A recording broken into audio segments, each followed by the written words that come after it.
মানুষটা মোমবাতির মতন যে নিজে জ্বলে পরিবারকে আলো দেয়, তিনি হলেন আমাদের বাবা। এই বাবা নামের দুই অক্ষরের মূল্যটা আপনি তখন বুঝবেন না যখন এই বাবা নামের দুই অক্ষরটা পৃথিবীতে থাকবে। এই বাবা নামের দুই অক্ষরের মূল্যটা আপনি তখনই বুঝবেন যখন এই বাবা নামের দুই অক্ষরটা পৃথিবীতে থাকবে না। এই বাবা নামের বট গাছের ছায়াটা যখন আপনার মাথার উপরে থাকবে না, তখন আপনি বুঝতে পারবেন এই পৃথিবীতে এই রোদের তাপটা কত উত্তাপ। এই বাবা নামের মানুষটা যখন আপনার পাশে থাকবে না, তখন আপনি বুঝতে পারবেন এই পৃথিবীটা কত কষ্টকর। যাদের বাবা নাই তাদেরকে একটু জিজ্ঞাসা করে দেখবেন এই পৃথিবীতে স্বাধীনভাবে চলতে হলে বাবার কতটা প্রয়োজন।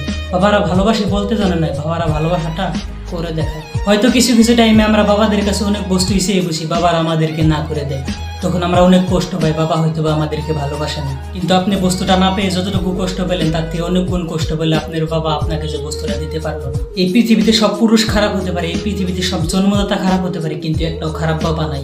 এই জীবনে চলার পথে আমরা বাবাকে অনেক বেশি ভালোবেসে ফেলি, কিন্তু এই কথাটা আমরা কখন বুঝতে পারি জানেন? বাবা মারা যাওয়ার পর। বাবা বেঁচে থাকতে আমরা বুঝতে পারি না বাবাকে আমরা কতটুকু ভালোবাসি, বলতেও পারি না বাবাকে আমরা কতটুকু ভালোবাসি। তাই বলছি, বাবা মরে যাওয়ার পর বলে লাভ নাই, বাবা বেঁচে থাকতে বলেন ভালোবাসি বাবা।